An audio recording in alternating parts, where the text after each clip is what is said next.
Hello everyone. We team of 10 people gonna tell you about the experiment that resulted in the first ever synthesized recombinant insulin.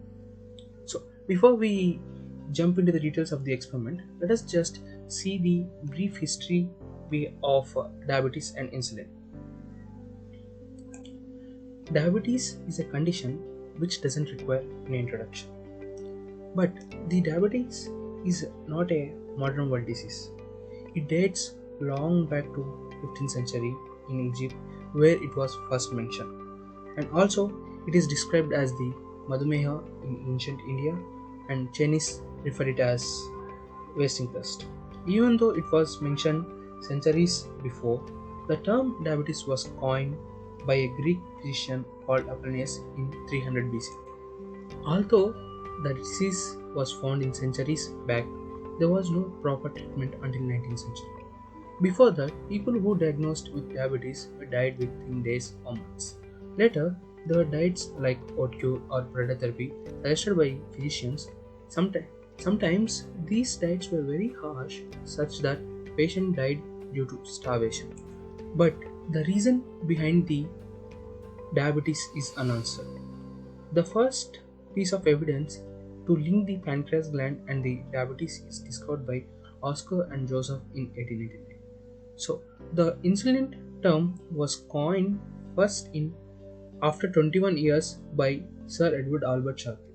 In 1921, Banting and Best conducted an experiment where they injected isolated insulin in dog with no pancreatic gland and observed there is a decreased blood glucose level. So, with the help of McLeod and colleague, Banting and Best successfully extracted and purified the insulin from cow pancreas. History was made when Leonard Thompson registered as first diabetic patient to receive insulin. The four people, Banting, Best, McLeod, and Colib, awarded Nobel Prize in Medicine for discovery of insulin nearly after 30 years. The primary structure of insulin is known. Finally, in August 21, 1978, the first recombinant insulin was successfully synthesized. So, what is the need for the synthetic insulin when the insulin is being extracted from animals? So, in 1970s, approximately 10,000 pounds of pancreatic glands from 23,500 animals was required to generate just 1 pound of insulin. Around the same time, 56 million animals were slaughtered to meet the requirements of only the United States.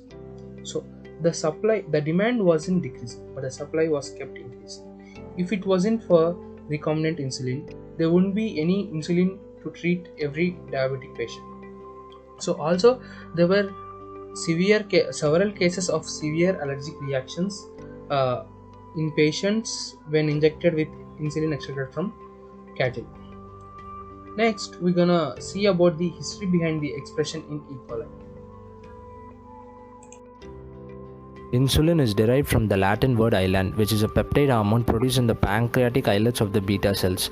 It is considered to be the most influential anabolic hormone of the body. It regulates the metabolism of carbohydrates, fats, and proteins by promoting the absorption of glucose from the blood into the liver, fats, and skeletal muscle cells. What happens is in these tissues, the absorbed glucose is either converted into glycogen via glycogenesis or into triglycerides via lipogenesis, which are fats. So in the case of liver, it's converted into both.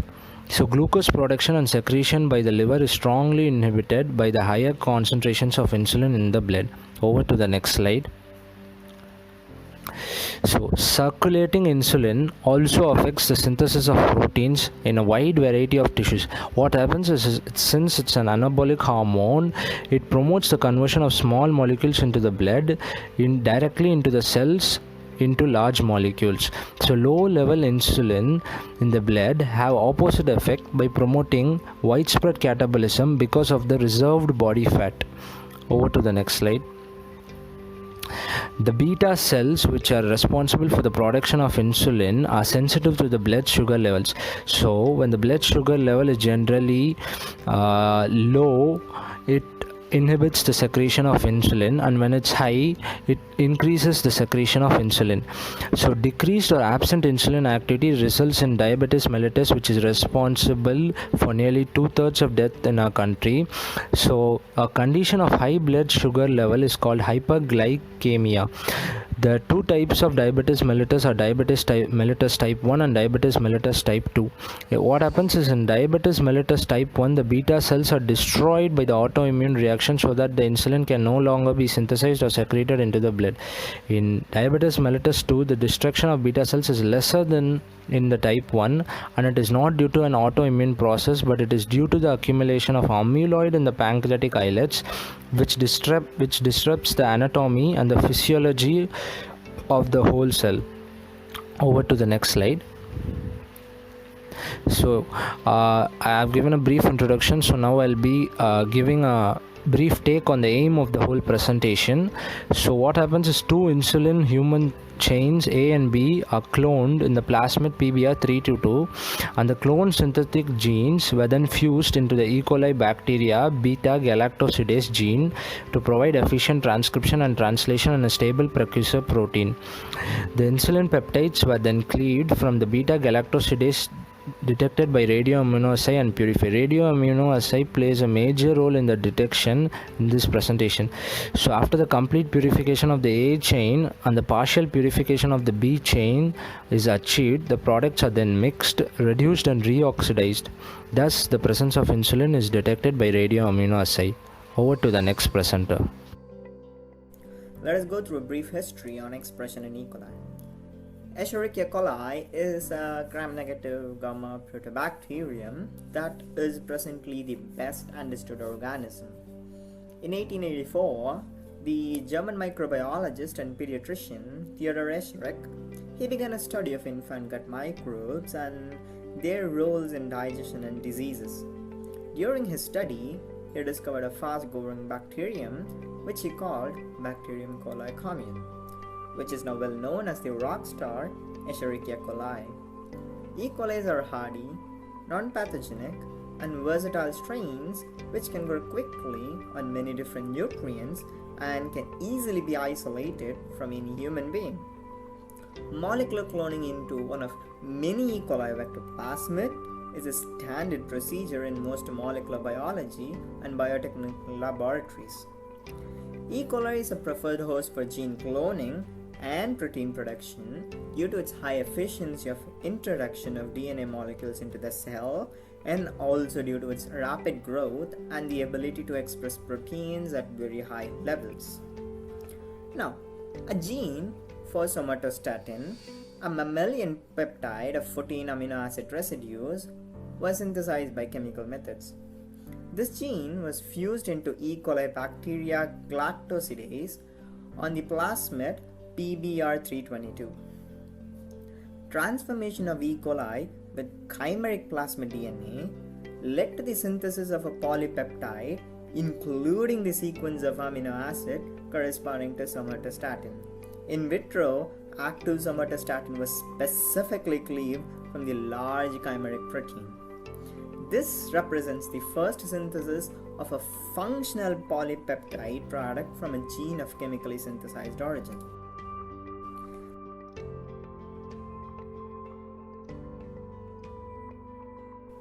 Later in 1974, Stanley Cohen and Herbert Boy invented the technique of DNA cloning, which signaled the birth of genetic engineering. This allowed for genes to transfer among different biological species and led to the development of several recombinant proteins with therapeutic applications such as insulin and growth hormone. Gene encoding human insulin and growth hormone were cloned and expressed in E. coli in 1978 and 1979 respectively. The first licensed drug produced using this recombinant DNA technology was human insulin. This was developed by GeneTech and licensed as well as marketed in 1982. Now let's look into the materials used in this experiment. There are two bacterial strains used here, E. coli K12 strain 294 and E. coli K12 strain D1210.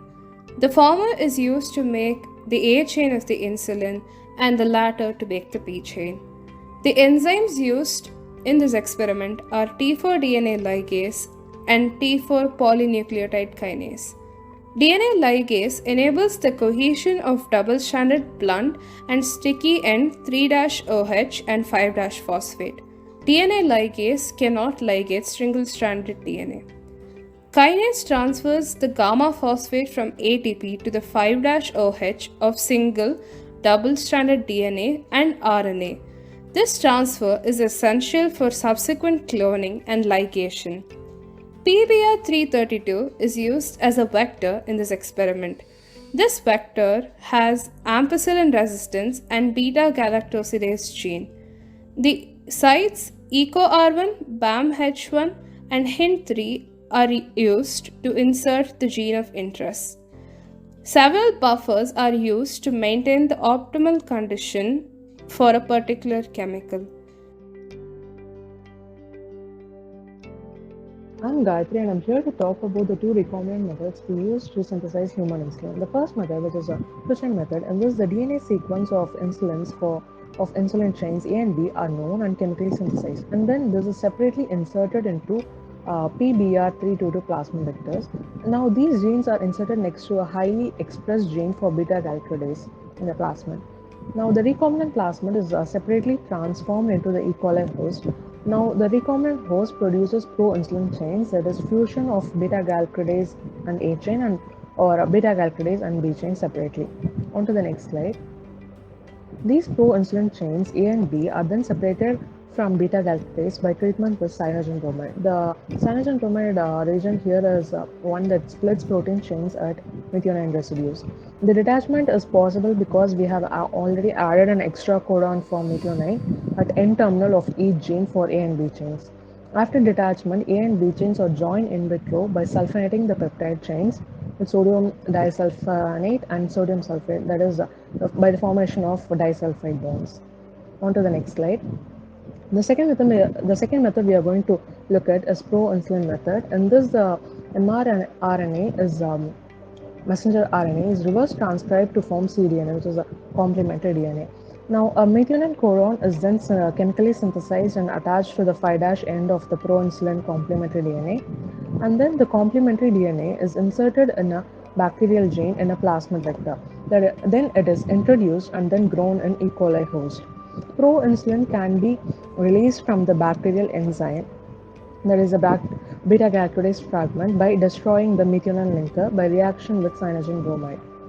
The pro-insulin chain is now subjected to a folding process to allow intermolecular disulfates to form, that is formation of disulfide bonds, and C-peptide can then be cleaved with enzymes to yield human insulin.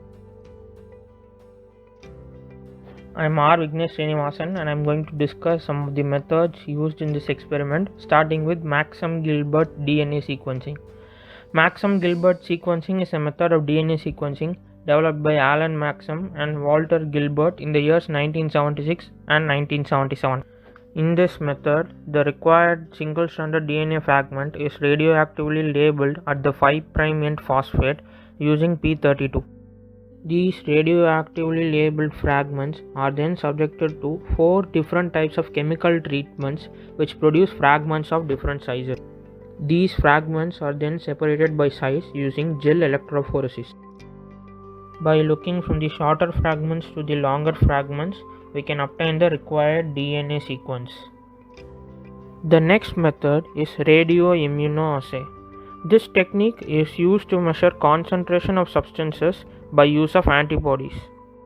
To generate the standard curve used in this method, we need fixed concentration of radio-labeled antigen in excess, fixed concentration of immobilized antibody, and varying known concentrations of unlabeled antigen. Initially, the radio-labeled antigen in excess is mixed with the immobilized antibody. The radiation emitted by the antigen-antibody complex is measured using a gamma counter. Now, varying known concentrations of unlabeled antigen are added and the corresponding radiations are measured. The radiation emitted decreases with increase in concentration of unlabeled antigen. The results obtained from this experiment are now plotted to give the standard curve. Finally, the sample is added to the immobilized antibody with the radiolabeled antigen. The decrease in the radiation emitted is measured and is used to find the concentration of antigen in the sample using the standard curve. The next method is rotary evaporation. This is the process of evaporating the solvent from a solution by distributing it as a thin film across the interior of a vessel at elevated temperature and reduced pressure. The French pressure cell press or French press is used to disrupt the plasma membrane of cells for isolation of proteins and other cellular components by passing them through a narrow valve under high pressure followed by decompression. Now coming to the results in the discussion part, let's see about the assembly and cloning of B chain gene and A chain gene. The restriction sites in the B chain gene, which will be cut by the restriction enzymes, are designated as ECO R1 in the left end, HIN3 in the middle, BUMH1 in the right end. Now those equal halves of the B chain gene will be separately cloned in the cloning vehicle. So now the first half of the B chain gene is named as the BH half and second part as BB half. BB half, which has been cleaved by the restriction enzymes HIN3 and BUMH1, is assembled and ligated. Now this fragment is purified by acrylamide gel electrophoresis and eluted. Now this BB fragment is inserted into the cloning vehicle PBR322 and the BH fragment will be prepared in the similar manner and also gets inserted into the cloning vehicle PBR322. Now the A chain gene, having assembled as 3 parts of 4 oligonucleotides each, is ligated. After that, A chain gene gets purified by gel electrophoresis, which will be cloned at the ECO R1 and BUMHI sites in PBR322. Now the clones will be containing the desired A and B chain gene sequence.